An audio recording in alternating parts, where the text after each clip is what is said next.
Hey everybody, welcome to another 10-minute Marvel episode or video. I am Petter, and if you watched my last video on why Billy Maximoff is walking the witch's road, you know that I had an idea. I had an idea for another video that came to me while I was doing that one and while I was talking about like the differences as to why Agatha might be walking the road versus the teen walking the road. And this kind of stems from, I want to say it's kind of a unique idea, something that I haven't heard anybody talk about before, but I like it. I like this idea a lot. And this idea is about Nicholas Scratch. We've had kind of our first interactions with Nicholas Scratch. In episode 5 with the Ouija board, Nicholas Scratch reaches out and basically there's a plea to kind of let them be. Let them rest. Something that Agatha doesn't seem to be able to do. This I want to then combine with this this line that happens in the trailers, at least one of the earlier trailers, where Wiccan Billy Maximoff asks Agatha, like, how do you let them say these horrible things about you? And her response is, because the truth is that much worse. And that's always been a question for me. It's like, what could be that much worse? What they're saying about you is that you sacrificed your own kid. And you sacrificed your kid to gain power. I don't think she did that.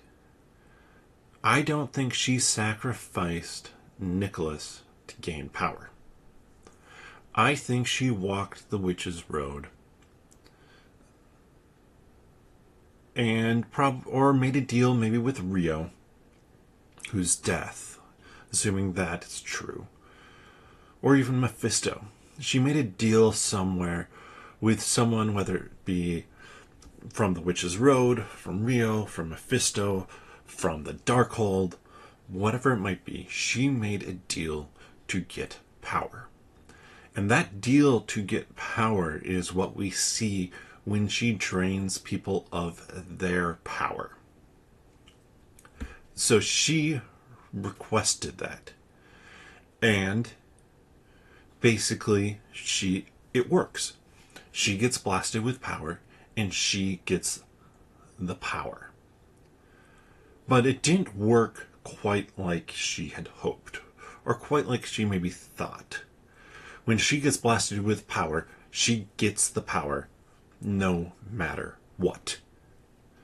So she, like we see it in the Salem, and we see it with what she tries to do with Scarlet Witch. We see it in episode 1. We see it here in episode 5, that she drains power. She tells us, or not episode 1, episode 2. She tells Lilia that if people blast her with their power, she can steal it. That's how she can steal it. So, what do I think went down? I think, like I said, she made that deal, and then at some point in time, and maybe this is even back in the Salem days, she has had her kid, something happens. She gets sick. She gets hurt. Something that she is not going to be able to heal from. But magic can heal her. And not in the way that Jennifer Kale potions can. But maybe Nicholas Scratch's powers, and this would be a shift from what it is in the comics, but Nicholas Scratch has some healing powers. So Nicholas Scratch goes and heals her. He's just a kid. He basically, he thinks that he's doing the right thing. He goes to heal her. He starts to heal her, put powers into her. It works. It heals her. But because of her deal, her curse, she just drains his powers. We see it with Alice, and Agatha even makes the comment that no, she doesn't truly have control over it. So what if she feels like it's worse? She feels like it's worse because she didn't intentionally sacrifice her son, but she did make the deal that got him killed. She made the deal with Devil, with Death, with Chthon, with whatever it might be, to be able to gain power. She did something selfishly. And because of her selfish choice, her son ends up dead. And it is something that as she looks at it and lives with it, she sees it in herself as worse than giving up her son, sacrificing her son, because at least that would have been an intentional choice made. Here, she did something, and because of her actions, her son is no more. This is, it's a dark theory. It would explain why Nicholas is kind of asking to be let go. And in the episode, it feels like, okay, that's maybe just kind of the saying goodbye on the Ouija board. But it would give this really nice moment, potentially, with Agatha and with the teen, with Billy Maximoff, if Billy's going down the road to try and get Wanda back.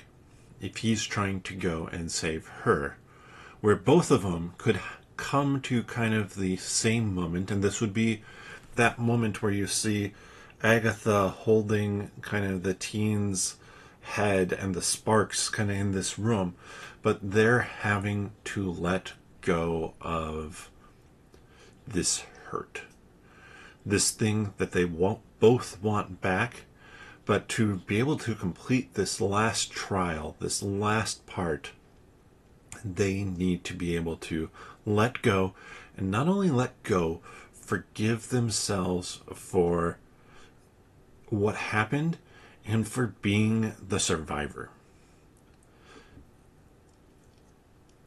It would, I think, work well because you could still have Agatha generally be selfish and bad, but it would not end with a really dark spot for her.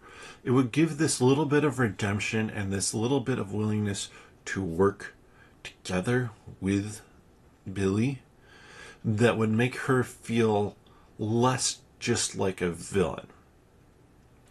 Because we like her as a character. She's a funny character. She's a fun character. But a lot of that is because she's not a good character. And I don't want to get rid of that. I don't want to turn her into another good character and another hero. But for her and the teen and Billy to come to grips with that, and then I guess if they want to do a full Agatha redemption, she can sacrifice herself to bring the Scarlet Witch back, or to start that process to bringing Wanda back. And in that sacrificing herself, instead of saving her son, she is able to go be with her son in the afterlife.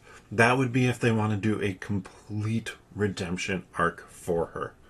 But let me know your thoughts on that. Does that make sense as to what could have happened to Nicholas Scratch, and maybe why she calls herself worse? Let me know your thoughts on that down in the comment section below. And if you're enjoying this content, check out the other videos that I'm putting out on Agatha All Along, other news, rumors, Marvel Comics, and Marvel trading cards. And you can also check out our podcast, 10 Minute Marvel, as well. We are, of course, talking about Agatha All Along. And this next episode, so Tuesday's episode, we're talking about Agatha All Along, episode 5, where we go over a number of different theories. You can find that here on YouTube. Click on the channel and then subscribe if you don't mind. Then click on the podcast tab. You can find all of them there, or you can find the podcast wherever you get your friendly neighborhood podcasts from. But with that, we'll see you next time.